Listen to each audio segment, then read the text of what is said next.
Why did you join 1000 Missionary Movement? Okay, bago ako mag-start, ako ay magpapakilala muna. Ako si Ann Catherine Yao, 28 years old from Manila.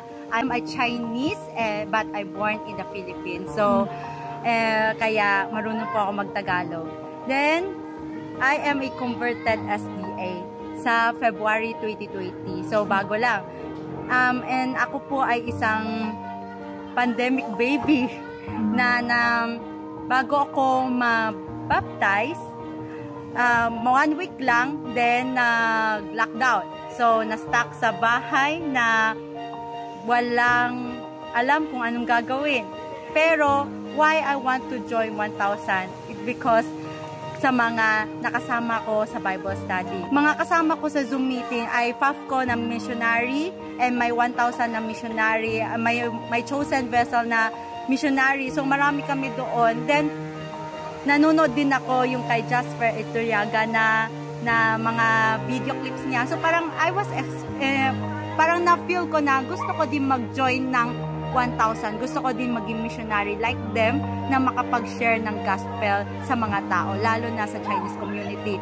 Kasi sa Binondo, maraming Chinese na hindi pa nakikilala ang Panginoon. Maraming Chinese na even na they are born again, pero iba yung sinasamba nila na oras, na araw. Nagsasamba sila sa Sunday, pero wala pang tao nagsasamba sa Saturday, sa lugar ng Binondo. So, kami, ako at saka mama ko pa lang yung the first one na nagsasamba sa Saturday. So, I want one day na pagtapos nitong 1,000 missionary ko, I can spread gospel sa Binondo place ng mga Chinese community para lahat po ng mga nandoon ay malaman ang katotohanan din. So, pumunta ako dito to grow deeper with God, to go out sa aking comfort zone.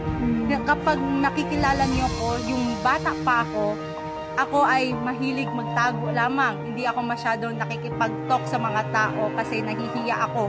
So, ngayon, I was trained dito na to speak sa mga tao na kahit na medyo nahihiya pa ako, at least na-learn ko na mag-talk na sa mga tao na nakasasalamuha ko. Oh, nakakasalamuha. Nakakasalamuha ko. Okay, di ba? Ang ganda ng Tagalog ko.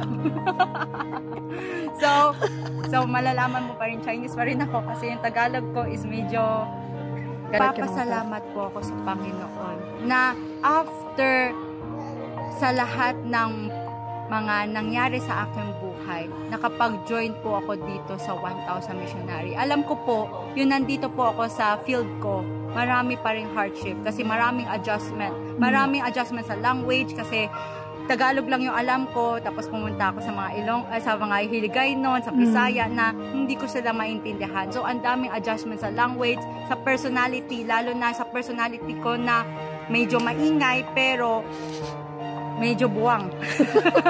So, ang daming adjustment talaga kasi sa partner ko, siya ay tahimik, ako ay maingay. So, hindi kami suitable sa aming personality. Pero kami ay nagpapasalamat kahit na hindi kami parehas. Nag-grow kami sa isa't isa. Nag-learn kami kung paano mag-adjust. Nag-learn kami kung paano magkaroon ng understanding sa aming dalawa. So, sobrang saya na nakaalis po ako sa aking comfort zone.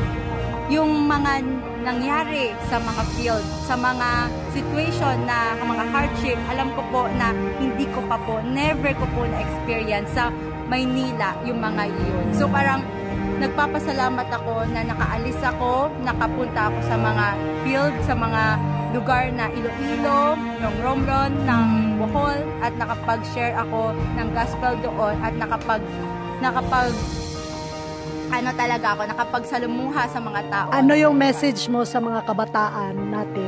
So, sa mga mga kabataan ngayon, huwag tayong matakot na lumabas sa ating comfort zone. Huwag tayong matakot na baka sasabihin natin na, hala, hindi yata ako suitable, hindi yata ako quit dito sa pagsali ko sa 1,000 missionary o paglabas ko sa pag-serve sa Panginoon, hindi dapat tayo matakot.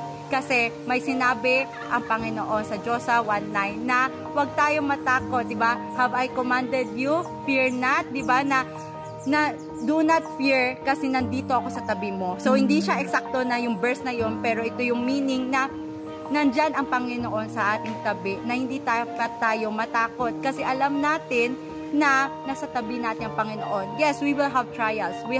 Magkakaroon tayo ng hardship, magkakaroon tayo ng mga bagay-bagay sa ating mundo na kala natin hindi na natin kayang gawin. Pero alam natin na may plano ang Panginoon sa ating buhay, na siya ang maggagabay sa atin sa lahat ng ating gagawin. So, ngayon, gusto ko i-promote sa inyo ang 1,000 missionary, sa mga sasali pa ng 1,000 missionary, na kayo po ay mag-join po dito sa 1,000 kasi alam ko po na tayong lahat ay magle-learn sa ating personality na hindi pa natin na-explore sa ating sarili. Kung tayo ay nag-join sa 1,000, malalaman natin ang bawat bagay sa ating sarili at malalearn pa natin kung paano tayo mag-grow sa Panginoon. So don't forget to study God's Word. Don't forget na mag-pray palagi and submit sa lahat yung ating sarili sa Panginoon. Kasi ito lang ang ating mahahawakan na kalakasan natin kung meron tayong